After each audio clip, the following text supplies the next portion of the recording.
உழவர் உறவுகள் அனைவருக்கும் முதற்கண் வணக்கம். இந்த அரசாங்க கடனை தள்ளுபடி பண்ணுமா பண்ணாதா? எவ்வளவு போராட்டம்! 2 மாசமா விவசாயிகள் நிம்மதி இல்லாம, தூக்கம் இல்லாம, கூட்டுறவுத்துறையிலேருந்து வசூல் நடவடிக்கை ஒரு பக்கம், போன் வருதுக்கு ஆள் வருது, நோட்டீஸ் வருதுன்னு கூட்டுறவு சங்கத்துல கீழே தொடங்கி வட்டார அளவுல, மாவட்ட அளவுல, மாநில அளவுல சென்னையில 12,000 விவசாயிகளை திரட்டி பேரணி, மாவட்ட அளவுல உண்ணாவிரத போராட்டம், காத்திருப்பு போராட்டம், எல்லா விவசாய சங்கங்களும் இணைந்து போராட்டம். இந்த அரசாங்கம் பார்த்தீங்கன்னா 50,000 கொடுத்து 75,000 அறிவிச்சாங்க. 75,000 அடுத்த கட்ட முன்னேற்றத்துக்கு இல்லாமல் இருக்கும்போது நம்ம தமிழக விவசாயிகள் பாதுகாப்பு சங்கம், தமிழ்நாடு விவசாய சங்கம் உட்பட 11 அமைப்புகள் சேர்ந்து கடந்த 4ஆம் தேதி சென்னை எழும்பூர் ராஜரத்னம் ஸ்டேடியத்தின் முன்னாடி பார்த்தீங்கன்னா கோரிக்கை நிறுவனம் ஒரு தொடர் காத்திருப்பு போராட்டத்தை அறிவிச்சோம். நம்ம தொடர் காத்திருப்பு போராட்டத்துக்கு நம்மை வாழ்த்துவதற்காக வந்திருந்த இந்திய கம்யூனிஸ்ட் கட்சியை சேர்ந்த திருத்துறைப்பூண்டி சட்டமன்ற உறுப்பினர் ஐயா மாரிமுத்து அவர்கள் நம்மளை உடனடியாக நம்ம பிரதிநிதிகளை அழைத்துட்டு தலைமைச் செயலகம் போய் மாண்புமிகு மூத்த அமைச்சர் ஐயா புஷி ஆனந்த் ஆதவர்ஜன் சந்திக்க வச்சு உடனடியாக முதல்வர் கவனத்துக்கு கொண்டு போய் கண்டிப்பா நடவடிக்கை எடுக்கிறேன்னு சொன்னாங்க. அதெல்லாம் நாங்களும் சென்னையிலேயே காத்து கொண்டிருந்தோம். இன்னைக்கு பாத்தீங்கன்னா ஒரு வரலாற்றிலேயே மிகச்சிறப்பான முன்னேற்றம்.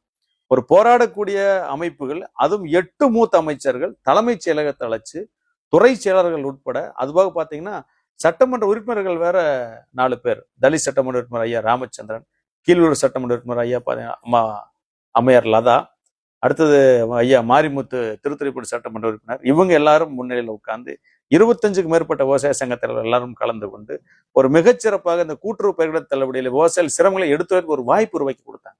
உண்மையிலுமே இந்த வாய்ப்பை உருவாக்கி கொடுத்த மாண்புமிகு தமிழ்நாடு முதல்வர் ஐயா சி ஜோசப் விஜய் அவர்களுக்கு ஒட்டுமொத்த தமிழ்நாட்டு விவசாயிகளின் சார்பில் இந்த காலையில் நன்றி தெரிவித்துக் கொள்வதோடு, விவசாயிகளுக்கு எந்த நிபந்தனைகளுமே கூடாது, தயவு செஞ்சு நீங்க வாக்குறுதி முழுமையான அனைத்து கடன்களையும் தள்ளுபடி பண்ணுங்க அப்படின்னு சொல்லி எல்லோரும் இணைந்து கோரிக்கை வச்சோம். விவசாயிகள் சிரமங்களை எடுத்து சொன்னோம்.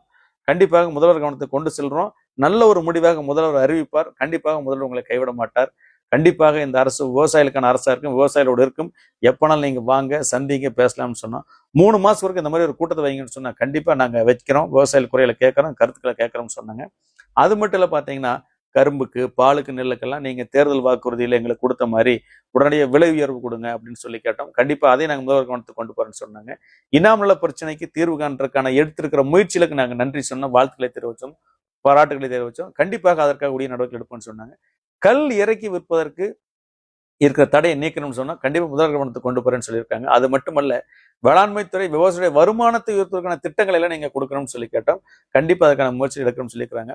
ஆக போராடக்கூடிய விவசாய சங்கங்களை அழைத்து ஒரு 8 அமைச்சர்களை வைத்து தலைமைச் செயலர் துறை அதிகாரிகளோடு சட்டமன்ற உறுப்பினரோடு வச்சு ஒரு கருத்துக்களை கேட்டது என்பது பார்த்தீங்கன்னா உண்மையிலுமே ஒரு வரவேற்கத்தக்கது. அது மிகப்பெரிய முன்னேற்றத்தை தரும். கண்டிப்பாக நம்ம விரைவில் காத்திருப்போம். மாண்புமிகு தமிழ்நாடு ஒரு நல்ல முடிவை எடுத்து அறிவிப்பார் என்பதற்காக உங்களோடு சேர்ந்து நானும் காத்திருக்கிறேன். அது வரைக்கும் விவசாயிகள் பொறுமையா இருங்க, அன்பா இருங்க. இந்த முயற்சியில கலந்து கொண்ட அனைத்து விவசாய சங்க தலைவர்களுக்கும், இந்த முயற்சியை முன்னெடுத்த திருத்துறைப்பூண்டி சட்டமன்ற உறுப்பினர் ஐயா மாரிமுத்து அவர்களுக்கும், இந்த முயற்சியில் நம்மோடு இன்னும் இறுதியாக களத்தில் நின்றிருக்கக்கூடிய சிபிஐ சேர்ந்த தமிழ்நாடு விவசாயிகள் சங்கம், சிபிஎம் தமிழ்நாடு விவசாயிகள் சங்கம் எல்லாருக்கும் மனமார்ந்த நன்றிகளையும் வாழ்த்துக்களையும் தெரிவித்ததோடு, இன்றைய கூட்டத்தில் கலந்து கொண்ட அனைத்து விவசாய சங்க தலைவர்களுக்கும் வாழ்த்துக்களை தெரிவித்துக் கொள்வதோடு, கண்டிப்பாக ஒரு நல்ல முன்னேற்றம் ஏற்பட வாய்ப்பு இருக்கிறது. நம்மளது முயற்சி கைகூடும். அனைவருக்கும் நன்றி, வணக்கம்.